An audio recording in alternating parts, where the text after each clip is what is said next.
পাঁচটা টিপস দিব আপনাদের মনোযোগ বাড়ানোর জন্য। পাঁচটা। কয়টা? নামাজে মনোযোগায়ন কিভাবে করবেন, পাঁচটা টিপস খেয়াল করে রাখেন।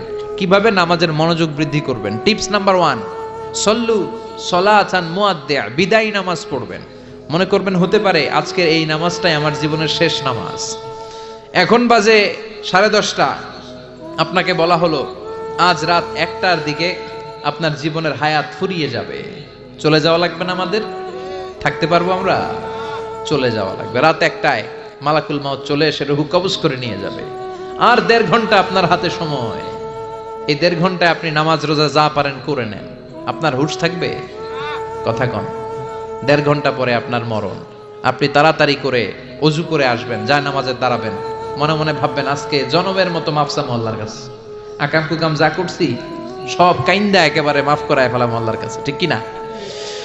সেদিন আপনি অজু করবেন চমৎকার ভাবে পাঞ্জাবিটা পরে, আতর মেখে, টুপিটা পরে মুসল্লার মধ্যে দাঁড়িয়ে আল্লাহু আকবার বলে নামাজ শুরু করবেন। ওই দিনের নামাজে আপনার কোনো তাড়াহুড়ো নাই। আছে?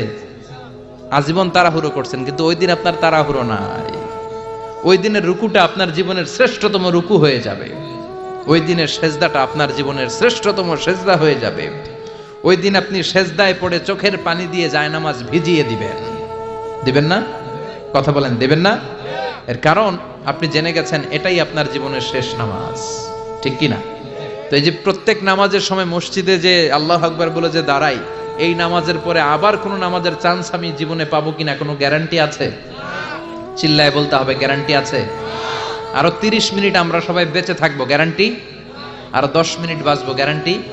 শ্বাস যেটা ভিতরে নিলাম ফেলতে পারবো, কোনো গ্যারান্টি আছে? তাহলে প্রতিটা নামাজের সময় আমরা এই কথাটা ভাবি না কেন যে হতে পারে এই নামাজটাই আমার জীবনের শেষ নামাজ, হতে পারে আজকের এই সেজদাটা আমার জীবনের শেষ সেজদা। চিল্লায় বলেন ঠিক কিনা? বিশ্বনবী শিখায় দিলেন মনোযোগায়নের প্রথম পদ্ধতি। নামাজে মনোযোগ থাকে না, মনোযোগ যদি বাড়াতে চাও ভাবো এটাই হতে পারে জীবনের শেষ নামাজ। সল্লু সালাতান মুআদ্দি, পারফর্ম দ্য সালাহ as if this is your last and final prayer. এমন ভাবে নামাজ পড়ো মনে করো এটাই হতে পারে জীবনের শেষ নামাজ। তাহলে মনোযোগ বৃদ্ধির 1 নাম্বার পদ্ধতি, মুসল্লায় যখন দাঁড়াবো ভাববো এটাই আমার জীবনের শেষ নামাজ। এরপরে হয়তো নামাজের সুযোগ নাও পেতে পারি, ঠিক কিনা?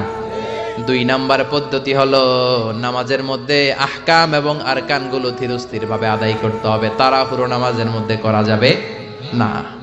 আমাদের হানাফি মাযহাবে তা'দিলুল আরকান এটা ওয়াজিব।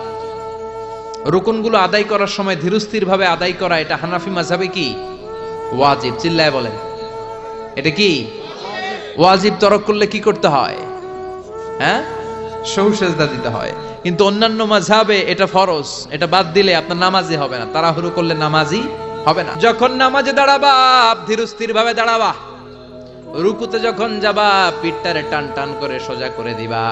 বিশ্বনবী যখন রুকু দিতেন বিশ্বনবীর পিঠটা একেবারে স্ট্রেট ফরওয়ার্ড। সাহাবারা বলতেন বিশ্বনবীর রুকু দেওয়া পিঠের উপরে যদি পানি ভর্তি একটা গ্লাস রেখে দেওয়া হয় পানিগুলা কাঁপবে না, গ্লাসটাও পড়বে না। সুবহানাল্লাহ। তার মানে বিশ্বনবীর রুকুর পিঠটা কেমন ছিল? Straight forward.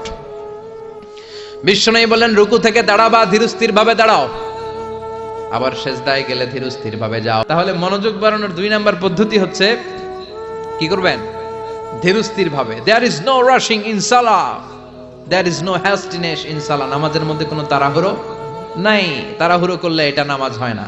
এমনকি নামাজের দিকে বিশ্বনবী তাড়াহুড়ো করে যেতেও নিষেধ করেছেন। ইদা উকিমাতিস সালাহ, নামাজ যখন শুরু হয়ে যাবে ধীরস্থির ভাবে যাবেন, তাড়াহুড়ো করে যাওয়া যাবে না। 3 নাম্বার পদ্ধতি জামাতে পড়বেন, তাহলে মনোযোগ বাড়ায় দিবে কে? বিশ্বনবী বলেন সালাতুল জামাআত আফদলু সালাতাল ফাজদি বি27 দারাজা।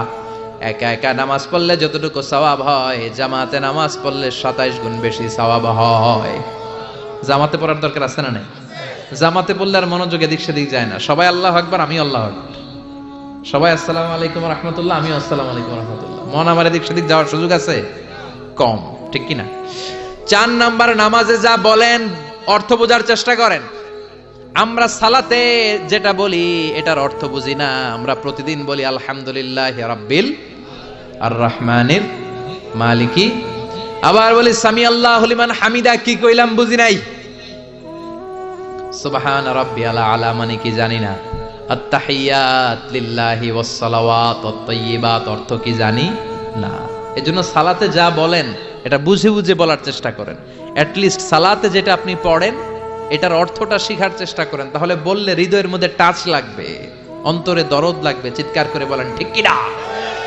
5 নাম্বার পদ্ধতি, নামাজের মধ্যে যে সুন্নাতগুলো আছে সুন্নাতগুলো আদায় করবেন, তাহলে নামাজের মধ্যে মনোযোগ বাড়ায়া দিবে কে?